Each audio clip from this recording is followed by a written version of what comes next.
Good afternoon and welcome to Making Summer Count. I can't think of a better time of year than in February because it has been an interesting start to 2026 for many of you across the country. Certainly here in the Midwest where both Liz and I reside, somewhat normal, but thank you for joining us. I hope that you are in a safe and warm environment. So let's focus on summer. Let me take you through just a few to-dos before Elizabeth McChesney and I get started. I'm going to go forward by calling her Liz. You'll realize soon that once you interact with Liz, she becomes a quick friend. And that is what I feel we have become in a very short amount of time together. I'm really proud to be able to share with you that this webinar is brought to you by Blue Star Education, a division of Teacher-Created Resources. My name is Joan Brooks, and I'll be the moderator today. I am the Vice President of Sales at Blue Star Education. We partner with schools school districts nationwide to strengthen that school-to-home connection through innovative family engagement resources. I have deep experience across the K-12 educational landscape and truly is a passion of mine. It is so great to be able to be here in front of you and be able to share with you a very fun and unique perspective from Liz McChesney. Let me tell you a little bit about Liz. So Liz is a long-time children's advocate and librarian with more than 35 years of experience. She's been advocating and advancing literacy and learning for years. Her current work is with the Laundry Cares Foundation. I encourage you to check that out. Such interesting work there. And the Clinton Foundation, where she's able to transform everyday spaces into learning and literacy hubs. This lady, if you haven't heard of her before, you're going to, after this, the name Liz McChesney is going to resonate with you. She has been the recipient of the David M. Rubenstein Award from the Library of Congress. She's also a senior advisor in educational equity. And she is a senior fellow at the National Summer Learning Association. You're going to learn more about that. Previously, as director of citywide children's services and family engagement at the Chicago Public Library, she reimagined the library's role in early literacy, summer learning, play, and homework support. She's also the author of 4 books, with 2 more forthcoming, including the picture book, Once Upon a Book by Source Books. The only thing that Liz McChesney doesn't do well is retire. I think she's tried hopelessly a couple of times, but here she is in front of us. That's funny, Joan. So, as you have seen, many of the things that Liz has done, one of the very first things I'm going to prod Liz to talk to us about today is her involvement with the National Summer Learning Association. Liz, we're so pleased to have you here. Thank you, Joan, and thank you for that really warm introduction. It was funny. It's true. I failed at retiring several times now. I'd also like to thank everyone at Blue Star and edWeb for all their help getting us here today. And most importantly, thank you to everybody who's here. There's 191 attendees at the moment. So thank you all. You are the real heroes through the school year and throughout summer. And I'm just so honored to be with you all and grateful for your work with kids and families. But let's talk about the National Summer Learning Association. I was first introduced to them, maybe 10 or 12 years ago when I was trying to re-envision a public library's summer reading program. And what I've really grown to love is the big tent of NSLA and how they include partners in their work. The National Summer Learning Association works to ensure that all of America's students, regardless of background or income or zip code, can access and benefit from high-quality summer learning experiences each and every year. And for more than 30 years, they're just about to celebrate a birthday. NSLA has worked to combat summer learning loss and close the opportunity gaps, which research shows us grows most dramatically in summer when school's out of session. The infographic on the slide shows a little bit about how that opportunity gap gets borne out. If you look closely at this, you'll see that that blue line are middle class students, and the gold line represents the learning for children and low income students. Children learn at the same rate during the school year, but lack of access during the summer and even before school starts. If you look all the way over to the left, you see at kindergarten kids are starting behind. That's all due to lack of access to quality programs and resources. So, things like museum sleepovers or horse camp, like my daughter went to, language immersion programs, all those things help a kid keep their academic learning on par. By the fifth grade, low-income students fall 2.5 to 3 years behind their middle-class peers. And we work to find ways to stop that at NSLA. We're just coming off our National Leadership Forum, which I've been telling Joan about, which was held last week in Alabama. We held it there to learn about Alabama's remarkable school gains and reading and numeracy. We were challenged at the Leadership Forum by Erin Dworkin, the CEO of NSLA, to really think about how to close the opportunity gap for 7 million bored kids in our programs this year. We know we can do it, but we can't do it alone, nor can you in schools. We do it through partnerships and resource sharing with folks. And we have to, because summer is the time of highest need and highest impact.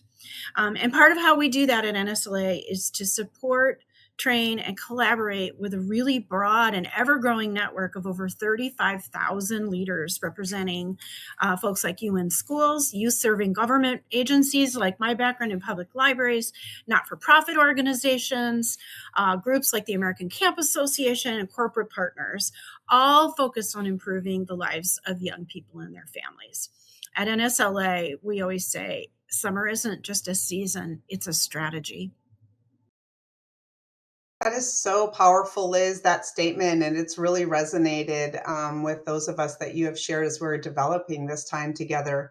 Just want to restate or state too the objectives of our time together here today is to do just that, and that is to reframe summer as an extension of learning rather than an interruption in learning. You're also going to expose us to the 3 R's as a framework for sustainable summer learning. And then finally, we're going to make sure that our attendees leave today with a toolkit of strategies that leaders can adapt locally to their local schools and districts. So with that, boy, I bet this group, they would love to see some data. Let's show them some data. Yeah, we're all a little bit of data geeks, right? So NSLA has been working over the last several years with Gallup to better understand how families and school system leaders view summer learning. Historically, it was a time when kids worked in the fields, and that's why school was out in the summertime. But it's not that anymore. It's really this rich opportunity. So this data, I think, really gives us something we really rarely get in education, both formal and informal education, and that's nationally representative insight into both demand and decision making. So in 2025, the National Gallup Survey surveyed 421 school superintendents who demonstrated the following. 91% of superintendents said that summer programs are a key strategy in reaching their district goals. 91%. 82% of superintendents plan to maintain or increase spending on summer learning in summer 2026, despite the expiration of the American Rescue Plan Act funding and other federal funding. 63% of superintendents said their in-school programs were over or at capacity.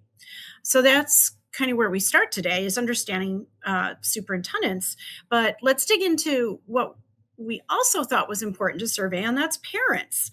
So along with the American Camp Association, we found that about 30 million young people, that's 55% of America's 54 million kids, participated in organized summer opportunities in summer 2024.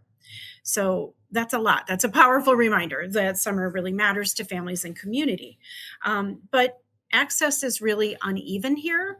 Only about 1 or 10 million 10 million of the 25 million low-income students, that's just 38% access to programs. And that's compared with 50% of middle-class kids and 67% of high and upper income children. So participation overall is strong, but the opportunity is just not equal. And then we really dug into, as I was saying, parents and what parents value in summer. Half of K-12 parents said they had to limit or skip programs because of cost. So they weren't able to afford that horseback riding group or language immersion class in the summer. But 72% of children participate in programs that are outside of their K-12 systems. So families are piecing summer together from community options. And often we'll talk about those, but oftentimes those are things that are right in a neighborhood. Half the parents surveyed, well, actually 48%, wished their children could have participated in a program, but they just couldn't because of cost or because of scheduling with work or other children. And 62% of surveyed parents wanted programs but found them cost prohibitive. So I think this data tells us a really compelling story that parents want programs, but they have trouble accessing them. It's, a really high priority, but with real constraints. So I think this polling, if I can just add this, Joan, shows a really other fascinating perspective, and that's that superintendents tend to view summer as a time for academic recovery or in catch up. The top rated benefits for superintendents included maintaining or improving academic skills, particularly reading, math, and STEM.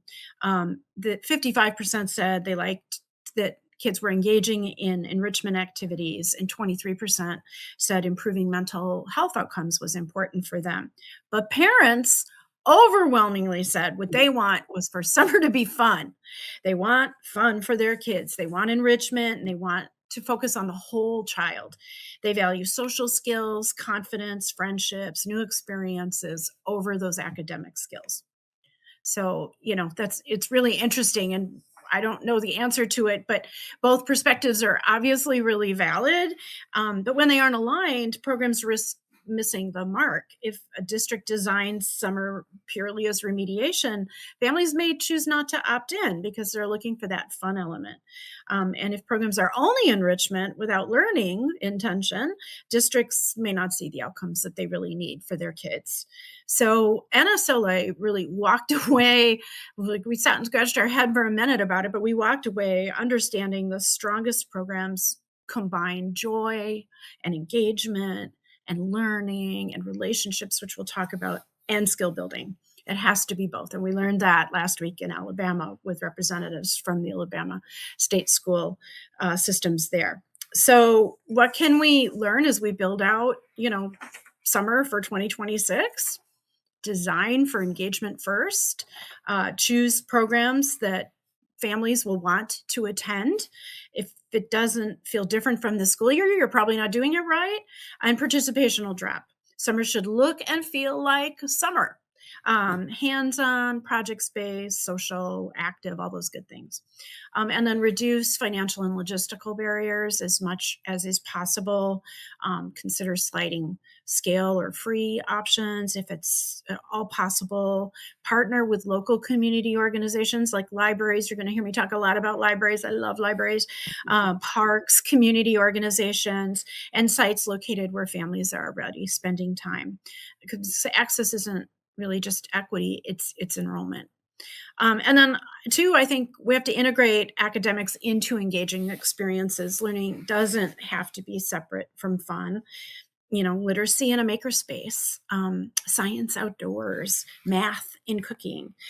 Those are the models that satisfy both parent and superintendent priorities. There was a beautiful program that they just talked about at an SLA conference last week about kids who made hot sauces and then sold them. So they were getting all sorts of collaboration skills. They were getting math skills. They were learning recipes. There were literacy elements to it. And they made a little money on the side. Apparently the hot sauces were great.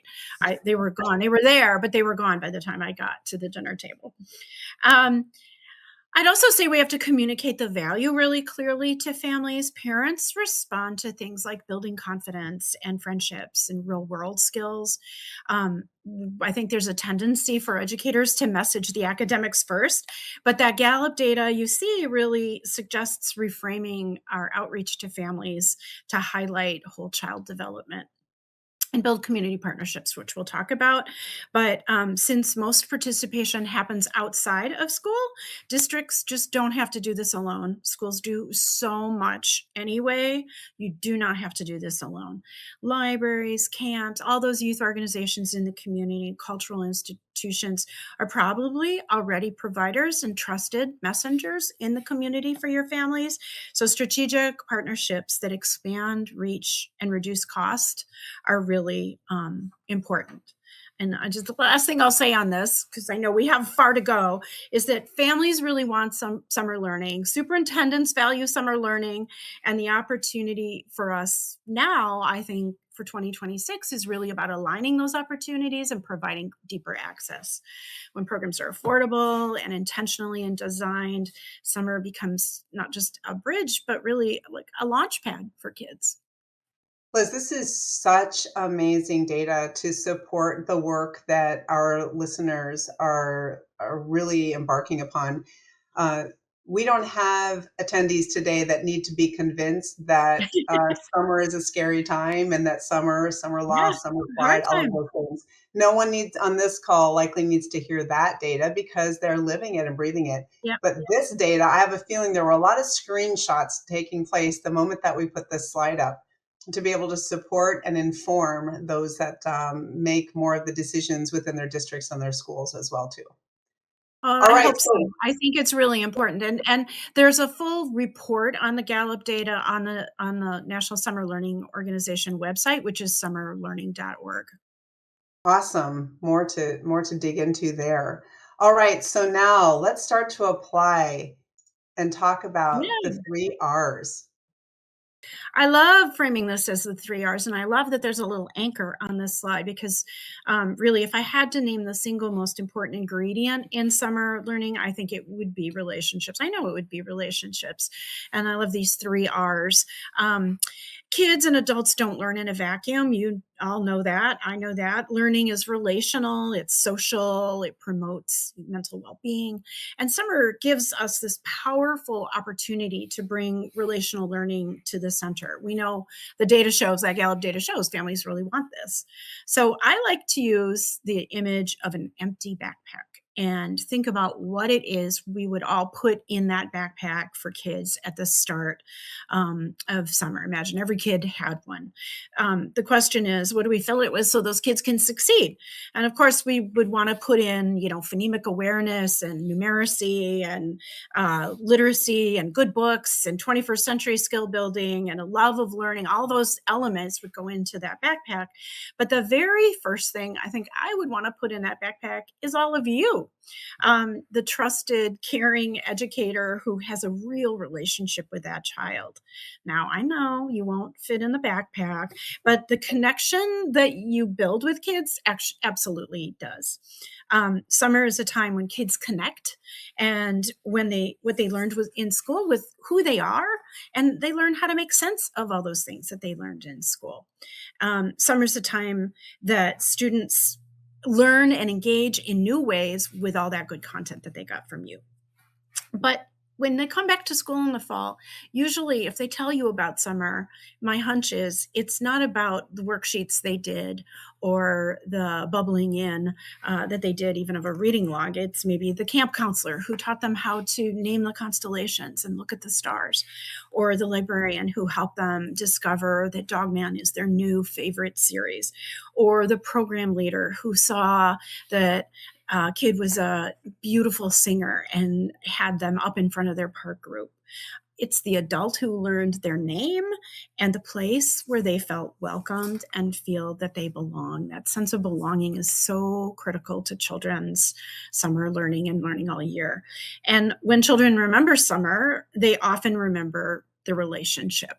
I'm old enough that I have the experience of running into now adults who were in my summer programs when I was a young librarian. And they say, oh, I remember you were so much fun to come and talk to books about. It's not the books themselves, it's that there was a caring adult. And at NSLE, we talk a lot about summer learning loss, but we also really care about something else that I think goes hand in hand with this and is just important, and that's summer disconnection. I don't like talking in a deficits-based way, but that disconnect that happens in summer is really critical for kids. You guys, as school leaders, all provide so much structure for children, but when summer comes, the daily structure of school is gone, right? And with that becomes a lot of engagement because that sense of belonging is gone. Belonging drives engagement, and engagement drives learning. So let's talk about some different types of relationships. This is my very favorite topic in the world. First of all, there's your relationships with students. If you're running programs in your schools, summer gives you a really unique time to be with kids. It's a little bit lower pressure. There's more room for choice and exploration for your students and for you, and really more time for conversation.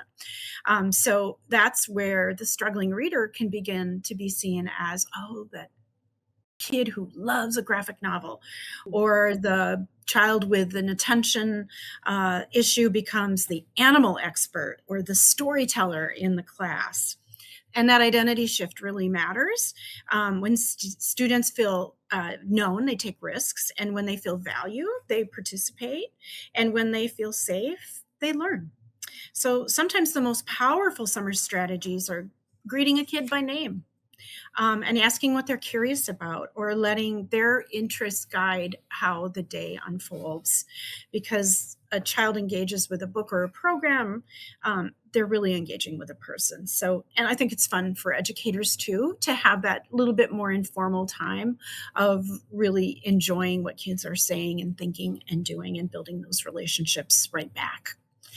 So that's the relationships with kids in your summer programs, but there's also the relationships you all build with families. And boy, is that important, because summer also changes how families show up. During the school year, families oftentimes feel a lot of pressure. I know that as a librarian, homework. I know it as a mom too, homework, schedules, dentist appointment, all those things, performance in school. But I used to run a program at the Chicago Public Library called Teacher in the Library that was an after-school homework help program. And we placed accredited teachers into public libraries after school to help with homework, not formal tutoring, but homework help. But this really interesting thing came out of it. It was the relationships that those teachers were having with parents, answering questions about everything from where can I get immunizations to should my child have their eyes checked? And they were questions that parents again and again said, we don't want to bother the teacher. The teacher is sacred and school is so busy. We just don't want to bother them. So this became really important for us in that program, which is a whole separate topic. But I think developing these relationships in the summertime gives everybody a chance to deepen those bonds. They just don't want to put one more pressure point on you. And so summer can be a time of a lot less pressure and a lot more fun with families too. And it's a time when families can start to feel like co-educators, and we can really lift up the lived experience that every family brings from their cultural background, their traditions, the way they interact with each other, and what they know. And I think it's important for us to really give families permission to say, you don't have to be school at home, because we don't want them to be school at home, right? They just need simple, joyful ways to have deeper relationships with their kids at home. And that's everything from reading together to talking during everyday routines, sharing stories, just wondering and dreaming together. And I think, really importantly from that, families can feel respected and for all that they offer their kids. So I was talking in deficit-based terms, but I think an assets-based approach really matters. Every family brings strengths, everyone. They bring unique knowledge, but they may not recognize that they do. So it's incumbent on all of us to lift families up in those relationships. And when we honor that, the trust grows. And then I think participation grows right along with the trust. Liz, there were so many great examples that you shared within that. One of the standout things that you said to me was because of sometimes these different environments that students may be in the summer, compounded with the different relationships that they are in. It's a different teacher, it's a different leader, it's a different counselor, if you will, and where some of those kiddos then became the, oh, you can sing, oh, you can act out in front of the group. And they were able to realize something in that different environment that then really pulled upon, this learning environment that they were in. So, so great. One of the other things that then stood out, my goodness, you used another R word in there.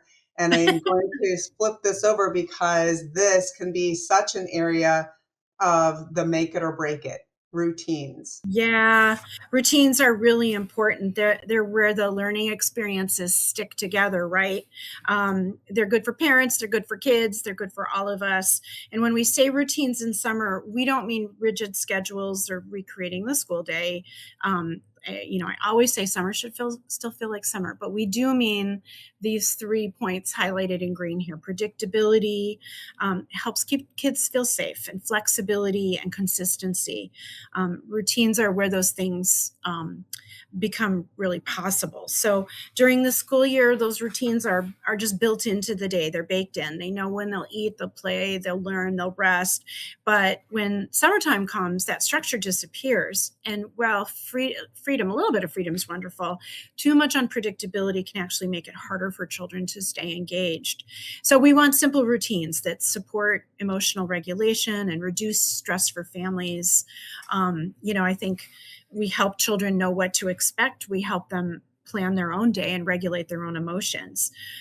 Even small, repeatable moments can anchor a child's day. But how do we do that? One of the best things that schools and districts and libraries can do is suggest routines that feel really successful for parents.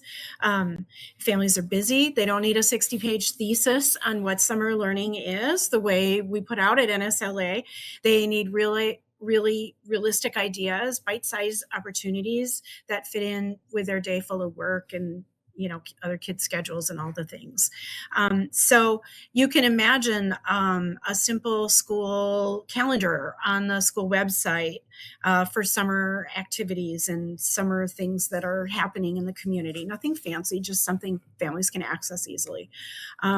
Or imagine a take-home pack of games or prompts or supports for families to take that bite-sized moment out of learning each day. I know a community in Wisconsin who sends home conversation starters and prompts that can go under the placemat every night at dinner. So it promotes not only eating together, but it promotes a way to have conversations together and get families off screens and talking at the dinner table.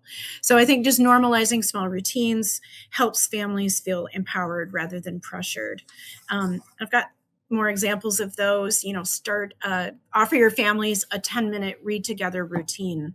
Read anything for 10 minutes a day: books, comics, graphic novels, recipes, or even signs in the neighborhood. Talk about your day moments. Maybe that's the prompt under the placemat. At dinner or bedtime, ask questions like, what surprised you today? Or what did you notice outside? Conversations build vocabulary and comprehension, so critical for those literacy skills. Consider a library day or a book swap day. Got to get that library plug in there. Pick a regular day each week when you go to the library and talk about the books that you've all checked out. It also helps to build the muscle of that routine of adding the library for, discovery and for joy. Take a curiosity walk. I mean, these are all ideas you can share, and I know you have 10,000 more. Let children choose something to observe: the birds, the butterflies, or do a letter scavenger hunt and find all the colors of the rainbow on a walk. I'm really a big fan of sidewalk math games. They don't take much except maybe a little chalk, and families can use them to begin to build numeracy. They put shapes on a sidewalk, have kids run back and forth, run to the triangle, run to the rectangle, helps work out some of those evening time wiggles, get some physical exercise in, and also helps with some basic math skills. Your school could create a math menu with various games and have parents, just do them as they can. Play is clearly the purest form of learning, and the more we can incorporate play into these routines, I think the better. So all of that really sort of builds on the American Academy of Pediatrics Early Relational Health, which is another whole conversation, but it gives families time to ask questions and learn and laugh together, and just to make like that learning baked into every day. None of these require special materials, just maybe sidewalk chalk. But none of it feels like homework, but all of it builds learning in the summertime. Oh, it's so wonderful. I just, we think routines, and sure, you start to think meals and meal planning and some of those types of things, Mhm. bedtime, sleep time.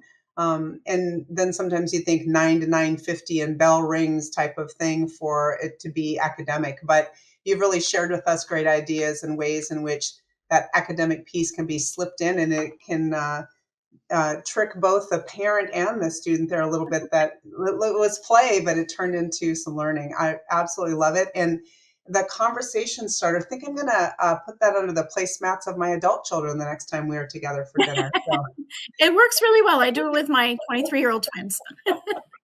All right, so we have one more R that we're going to talk about, and so that is of realistic support. Talk to us about this, Liz. Yeah, I mean, let's keep it real for those parents out there. Those of us who are moms and dads and working know there's a lot to juggle during the day. And so you say, do this one more thing, and it's just about enough to break the camel's back, right? So we want to plug families into existing resources. So develop those partnerships, those relationships with community organizations like the local library and the parks before summer starts. Now in February is a great time to reach out. Both parks and libraries in your communities are setting up their summer schedules right now, and they're planning together. So get in on that and see what's cooking for summer that you can reach for your families. And I think just remember that families really appreciate quick wins, quick ideas, prompts, the cards under the placemats, reading logs. Give them tips that might seem obvious to you, but can feel like a lifesaver if the parent's right in the thick of it right now and kind of overwhelmed by the thought of having their kids out of school all day. Schools, can send out texts through my work in laundry cares, where we put early literacy spaces in laundromats. We sometimes send texts. We have social media posts that just give that bite-sized moment of learning opportunity for families with just a quick idea. I know a public library that created an app of 1-minute learning, and it was all things you could do with just everyday objects. So put a penny on your child's foot and have them balance for as long as they can, and then research the penny and learn about what 1 penny is and how many makes 10 cents, all those things. You could start a summer resources page on your website. Look for organizations that offer free days, like museums oftentimes offer a free day if you have them in your community.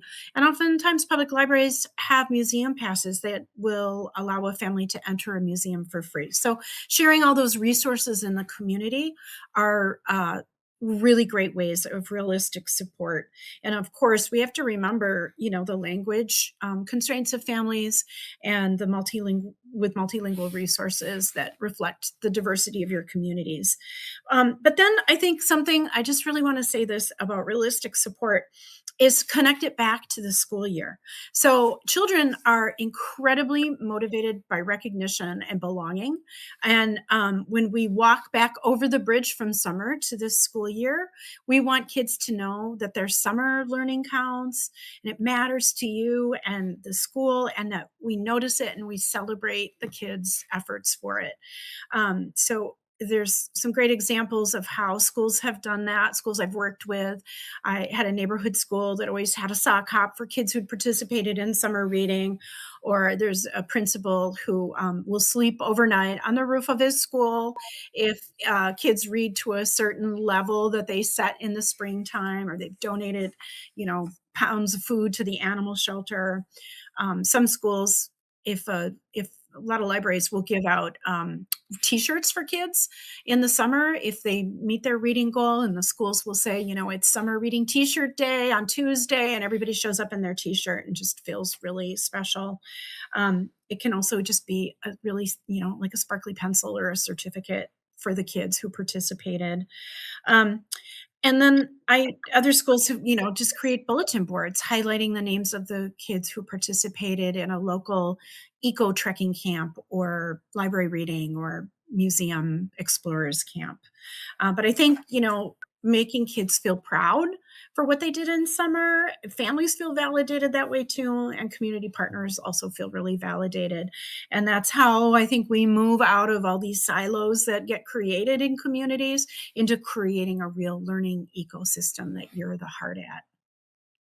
That's fantastic. Liz, there are all of these thoughts and ideas, and I'm seeing some great things in the chat, people sharing there as well. Encourage the attendees to do that with each other. And so now it's time in our webinar all right, let's help these folks with putting a plan in place.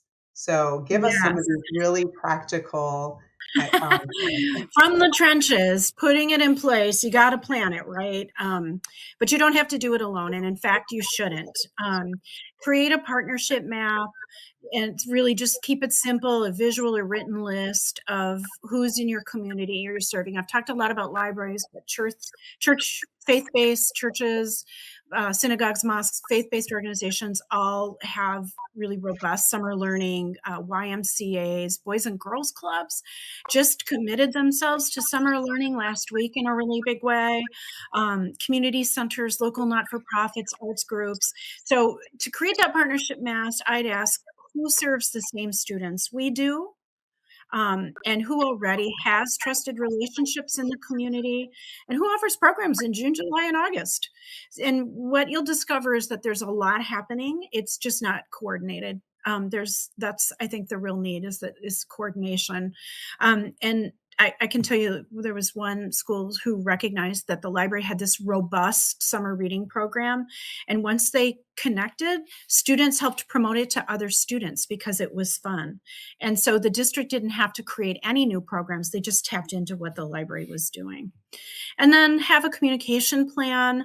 You can plan the best thing in the world, but if nobody knows about it, they're not going to show up. So share summer opportunities before the school year ends. I'd start teasing it in about March when families are already thinking about what's going to happen in summer, and use lots of channels, texts, what goes home in the school folder, social media, family nights, report card pickup nights. I know a school who has all the community partners come in on report card pickup night in the spring. So it's almost like a fair of resources for families. And then teachers are all prompted to say, are you thinking about what your kids are going to do in this summer? There's really important learning opportunities at all these organizations. So I think repeat organizations more than once. And Joan, you and I were talking the other day about metrics, and they don't have to be fancy or deep analytics, but just knowing where your kids are in the summertime, knowing who those kids are that are at a STEM camp or a literacy camp really helps. So I think, you also get some feedback from students. You get students who report about their learning activities. All of that really matters. And I would just say about putting a plan in place, if this is your first year doing it, remember that it's a continuous improvement process. You try something, you'll learn from it this year, and then you'll refine it next year. It just keeps growing and deepening.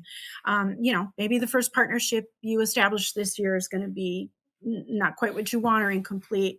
Maybe your first communication plan misses some families, but you can keep deepening that through the years. I think what's most important is just sending that message that summer's not a break from learning. It's a different season of learning, and the whole community has a role to play. Yeah, that's beautiful. And I think I want to circle back to talking about those resources, provide an opportunity here, and then we're going to get to some questions, Liz. There's quite a few coming in. But let's get to these helpful resources that are directly from the NSLA. Well, NSLA has a really rich website that I encourage you to visit. And I would also encourage everybody here to reach out to my colleague, Mashana Council, who leads the professional learning community just for school districts, and just to really hash out and talk and workshop ideas to deepen summer engagement. And that you can find off the website.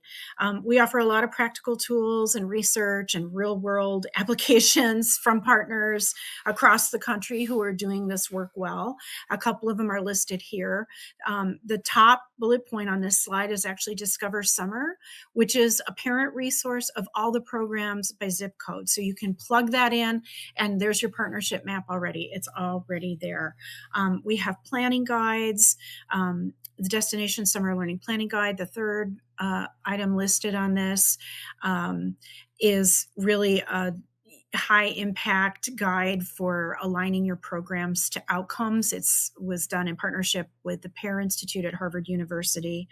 You know, what I really appreciate about NSLA is that their approach is grounded in both reality and research. So they understand what schools and communities are balancing, and they focus on what's doable, scalable, and meaningful for kids. Yeah, that's just really such great information. And I have a feeling there are a lot of new resources here today that these professionals are learning about that they didn't know was there. It's going to be very, very helpful. So I now we're hope going to so. There's really great research. There's all kinds of research from Wallace and Rand on the website. There's a lot there. Wonderful. So, all right, Liz, we're going to start tapping into your knowledge base a little bit more here. We've got a lot of questions going on. So, first of all, a question is, what do you do to motivate parents to participate in summer programs? Well, you know, I think having moved out of the library and into this work in laundromats where families are, we're really reaching families where they are. What I see is that families are already motivated. They may just not know how to connect all the dots and to reduce barriers. And I think some of the way to do that is to really motivate them around things that feel really worthwhile and welcoming and realistic to them in the moment. So in the laundromats, we give out diapers. We give out activity guides that promote phonemic awareness skills and early numeracy. We show this kind of real value for families that they can benefit from right there on the spot. Libraries have summer meals programs. A lot of parents rely on free and reduced hot lunch and school lunch. And when school is out, if schools aren't able to provide that, then the library is a source of where parents can go. I've seen parents line up. You know, we in the laundromat, we see that we're able to give kids books, which feels like realistic support if we're telling them that we want to read. So, you know, we talk a lot about the skills that they can practice at home, but then we give them the tools to do that. Liz, that's you've really rolled right into another question that someone had in the chat, and that is that to talk a little bit more about laundry cares, and really, I think the team even wants to have, the group wants to have, what is the resource for that? Where can they learn more about laundry cares? Oh, thank you so much. I love that. Laundry cares comes from this idea that if we reduce the barriers and create trusted messengers right where families are, we can increase their access to learning and to education. And so we put little curated nooks of early literacy spaces and materials into laundromats. And we also put them in WIC centers. We put them in family courts. We have some in county jails. There's one here in Chicago in the county jail that's very near and dear to my heart. And books can go home with kids in those sites. There are toys and prompts. There's QR codes to digital storybooks and people reading aloud. But there are always new books coming. Every single month, new books can come. And this is done in partnership with Too Small to Fail, the early childhood initiative of the Clinton Foundation, who have a campaign called Talking is Teaching, really to get at how to support parents in knowing that they can support their child's education from day one. And, we layer in things like food and diapers as a way to respond to those essential family needs that so many of our parents are facing today. And it's a network all over the country. It's all over the country. There are 350 laundromats, 600 family courts, 3 jails. So we're giving books out in these events. And then to highlight what we're doing, we go in and we offer these free laundry and literacy days where we'll do people's laundry for free. Laundry is really more than just the chore I personally hate to do, right? It's dignity and it's access. When I see parents every summer say, now my kids can start school on time because they're going to have their uniform clean for school or something like that. Isn't that amazing? I can't, when you and I first talked about that program several months ago, and it is, first of all, who would think about community partnerships with laundromat owners, right? I mean, and I really applaud the laundromat owners that have stepped up and leaned into making that Thank available to you. their community. I do too. They are really strong members of their community. Oftentimes, the attendants, are people who live in the community and really, really can meet those parents right where they are. They speak the same language or dialect of a language. They are trusted, really, messengers for literacy and for messaging about supports in communities. Well, Liz, as we expected, our time has zoomed by. I have one more question that we'll ask of you, and that is that how can teachers and school leaders easily lean into keeping kids excited and involved during summer programs?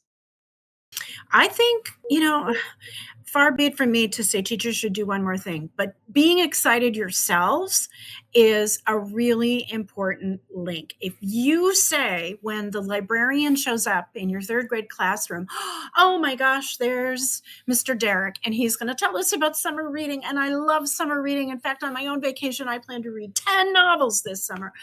Just modeling a little enthusiasm yourself really goes far for getting kids jazzed to do it too. So I think there's that. I think there's talking to parents about how important it is. And that, I always say it's sneaking the spinach on the pizza. So I think, if you can sneak that spinach on with parents and get the parents excited about it. And it gives parents one less thing to do in the summertime if they're partnered with the park or the art camp, that gets everybody engaged and encouraged. And then again, I think it's really walking back over that bridge to the school year and celebrating at school. It doesn't have to be complicated, but it should be fun. It should all be fun. It should be fun, exactly. So before I kind of start to go into the last segment of our time together, I want to give you, Liz, an opportunity to reflect back on what you've spoken to us about today, the questions that you have. Is there anything at all that you feel like I needed to make sure and point this one last thing out? Or is there anything else, or do you feel like we've covered it all? Well, I think there's maybe another R that I would have added if this webinar had gone on for 3 hours, which mercifully for everyone's sake, it's not, because I could talk about this forever. And that's rhythm. I think helping families get in a rhythm to their day, just a little bit of every day, something like after breakfast, we're going to work on numbers for 15 minutes. So the child feels that sense of, okay, this is what happens at this point in the day. Mom and dad or whoever is in a kinship family gets that 15 minutes to do the dishes or catch their breath. I think that helps a child feel safe and connected in a way that happens in school but doesn't happen in summer. So I think finding rhythms as maybe our 4th R would be the thing I'd really want to highlight. And reach out to your library. They have so many resources. I can't tell you. I'm not paid by the American Library Association, but I love them. And they can really, really underscore all the types of learning that are happening in school during the summertime for free. Yeah, thank you so much for that reminder. And I think that I can confidently say to our listeners today that I was right when I started out. I was right when I said that Liz McChesney may be someone that you had not met before or learned about before, but now you two are now a friend of Liz's, because this authenticity that you share with us and your deep desire and love for building literacy and access to literacy, and all sorts of academic, educational types of programs are just, it's something you've lived and breathed your entire career. And so we thank you so much for that. Thank you, Joan. And thanks for having me. What an absolute joy. Oh, it's been so fun. And so now there were a couple of things you said that really have done me quite a favor of being able to lean into just a strong passion that I have in my work here at Blue Star. And that is that um, I would have to really arm wrestle with anyone that would say that kids should just go home with nothing in their hands and just kind of go and be, figure it out for yourselves, or parents go figure it out for yourselves. No one wants that. Everyone wants to be able to position that student for some learning, a lot of fun over the summer, and for sure to be able to position things in front of our parents that, or caregivers of any size, that are able to step in and lean into their summer experiences. So at Blue Star Education, we have been providing these backpacks in districts across the country for 10, 12 years. And, they really are designed to help families keep kids learning without sacrificing summer fun, where we lean into that heavily. The goal is simple: help students feel confident and ready for the next school year while enjoying their summer break. So inside of this backpack, you're going to see several things that are included. There's a summertime learning activity book with over 100 pages of reading, writing, math activities. So learning actually feels engaging. They have brain teasers in there, all of those things. Very perfect for what you talked about that rhythm. After, hey kids, after breakfast, we're just going to jump into that activity book for 15 minutes. That's it. And then celebrate with some stickers and all of the things that are there. There's also, ironically or intentionally, a special message at the beginning of that book from NSLA that's written directly to families. Also, really important, you talked about language. The Connecting the Home and School Parent Guide that is available in English and in Spanish. But this piece is a real standout for us. It's an award-winning 40-page full-color guide filled with easy-to-use activities. And these are not like day-by-day instructions that parents need to follow. What really makes it special are the activities are designed to fit into those real-life moments. And you spoke about that many times, Liz, like cooking a meal, waiting at the laundromat for sure, or going for a hike while on vacation. This way, this learning happens naturally and in everyday moments. And then finally, each backpack does include 3 engaging grade appropriate books. So they're available for pre-K up through 8th grade to help build reading stamina, confidence, and a positive connection to books all summer long. They're really simple, and they're a flexible way to support families, prevent summer learning loss, and then keep those kids curious and engaged in learning while school is out, which is the real goal that we had as we set out today. So thanks for providing a lot of context for why something like this can be accessible and easy, and certainly be something that can be applied in an effective way. All right, so now let's lean into a few other things here. So, all right, get your phones out. I'm sure they were tucked so far away. All right, so get your phones out, because I want to have you scan the QR code to download the ready to share activities that parents can use right away. So I'm going to kind of just sit on this for a few seconds to give you that opportunity. On behalf of Blue Star, Liz, and myself, we'd really like to thank you for the time that you invested with us today. We know that it matters, and we appreciate the work that you do. Liz, thank you so very much. Oh, thank you, Joan, and thank you to everyone for the work you do for kids every day. All right, bye-bye, everyone.